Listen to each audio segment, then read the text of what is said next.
Alright, YouTube. Nomad Camper Dead. It is July 3rd. We are continuing with the build. But again, we only have till the 31st, and we are planning on heading out. So we kind of wanted to show you the foundation, the beginnings of the build for the bed. So I apologize for any fireworks noises going off in the background. There's not a whole lot we can do about it with it being July 3rd. But so what we did here is 1x3, and then secured it and countersunk all the screws to the actual floor, and then built a 2x2 frame, screwed them all together, and then set everything in the van and screwed it back into the floor. And now it's fairly secure once we actually put the skin and the side supports and everything on it. We'll kind of show you close up here. So this is a aluminum sided insulation. The shiny side is down, and then this is aluminum tape, so that we have completely sealed it all the way around to help with any radiant heat coming up. And then we'll build drawers, cabinets, or whatever inside there. Here again is the ceiling. There's a few pieces we're pulling out because we have to run our solar and a few things through. But again, you can kind of see a side view of one of the boards installed, and then our inch thick foam. And then at this point we are moving on to building this section for the stove and the 12-volt refrigerator. 12-volt fridge will sit roughly here. Next to it will be the stove. Right now, this is our R5, 1 inch thick for the ceiling. We have 7.5, 1.5 inch thick that we're gonna put in the walls, and then we have the aluminum sided 1/2 inch R-Max Plus, and it is a 3.2 with just a 1/2 inch, and that'll go on the floor underneath all cabinets and stuff like that, so that there is some decent insulation there, but we don't have to take up a lot of space. Here is a bunch of boards cut that we are beginning to build the cabinets for the back. Alright guys, so we just Nomad Camper Dead, kind of showing you an update. Sorry if the camera's a little wobbly. This is the beginnings of our cabinet setup. So this is going to be for our refrigerator. It'll pull out on a little drawer directly in front of you. You can flip the lid open because it's kind of a cooler style, and I'll show all that as we do it. And then there'll be a small drawer above it for kitchen supplies. Next to that will be a cabinet lower, and then our stove and oven, and then the sink next to that. And then there'll be a wall all the way to the ceiling right behind everything, and then all of our electrical components and batteries and everything will be stored back there. And then we'll put a countertop on top of everything to finish it off. And then, as you guys saw earlier, our bed frame that we already inserted, and then we'll build our actual walk floor around everything else that we have. Due to trying to save weight, there's not really any reason to put plywood down on the entire floor and add all that weight for a bunch of areas where there's going to be cabinets. So we're just going to insulate and seal the bottoms and leave them as is. This is all 2x2 for all of our supports, just like our bed. We're building everything basically out of 1x3 and 2x2 just to keep the weight down as much as possible. And then we will panel everything and finish all of our cabinets with birch, lightweight, and then probably a butcher block or maybe even a bamboo countertop, whatever I can find, cork even, something that's going to be really lightweight and durable for the top, but as light as possible. We're really trying to save weight in here. Alright, that's it for tonight. It's like 11 o'clock. We're exhausted, been working on this thing all day. It's time to go home and get some rest and get up and get after it on 4th of July again tomorrow. 4 weeks, and we will be heading at Colorado. So we will talk to you guys again later, and until tomorrow. Alright, how we doing, guys? So it's the next day. As we showed you last night, we are still wearing the same clothes. We didn't get done till like 11 o'clock last night, and we are back at it this morning. We brought the refrigerator and then the stoves back here to go ahead and try to get the cabinets built in. So we have the one for the fridge, we have to put the bottoms on them and secure them and everything, but we're going to try to build the one for the stove and then our extra cabinet for the sink, and then get everything tied together and secured down, and then we can try to fit everything in it. So we will give you an update here in a little bit once we get some more going, but Saturday, July 4th, and here we are. Hey guys, we're back at it some more. We've got Hayden's wiping out the bottom of the cabinets now. They're secured to the floor. We're going to go ahead and insulate those, and then we have a 1/4 inch sanded plywood. It's like a pre-finished, you know, already sanded roughly.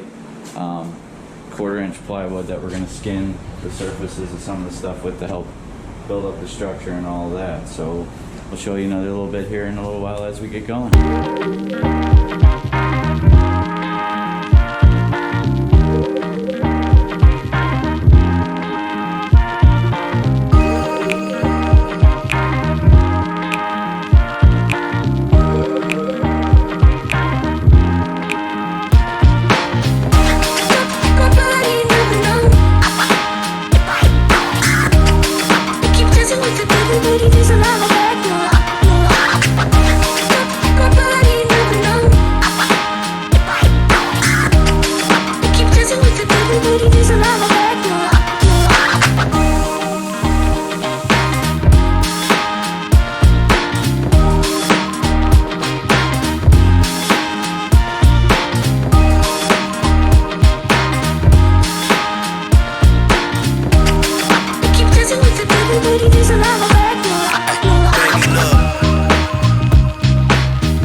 So I pulled the couch frame base out to make room so I can get the sheets of plywood in to finish the floor and skin the walls and everything. Once we get to that point, it's just a lot more room in here.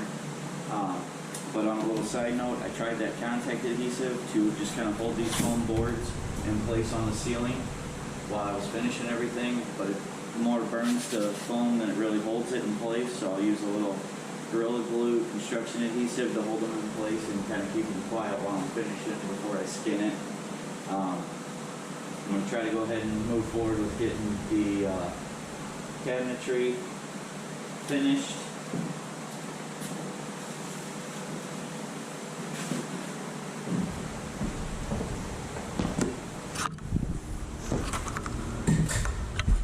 Kind of where we're at right now.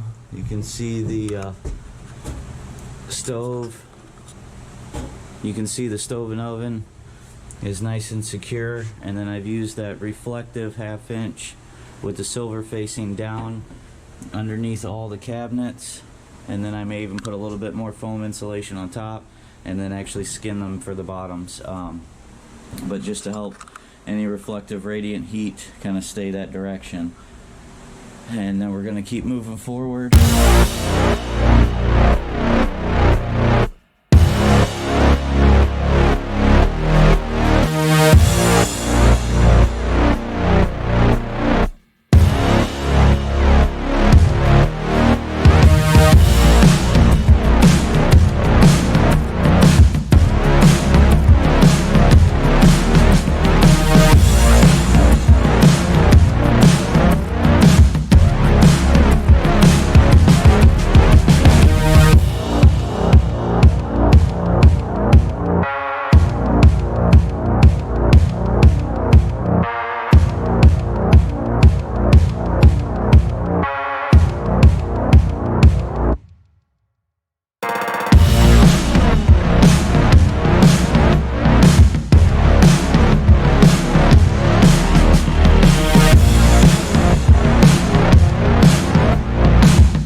on the ceiling and everywhere. So what we're doing is sealing in all of the insulation with this aluminum tape that I showed you before. From doing underneath the cabinets and stuff, we probably want at least 2 rolls, maybe more, to do the whole van. But so you're going to cut all your insulation out, and then take the aluminum tape and seal it in every cavity so that it's completely tight. And then that will create a thermal barrier, which is different than a moisture barrier, because the thermal barrier will just help keep the heat and cold away. And then we will do our Reflectix below this, and then actually install our finished panels on top of that. And then that way, if any thermal can't get through the taped seams on this, then we will have our Reflectix, and then we will aluminum tape that in, and that will completely seal everything and create a moisture barrier.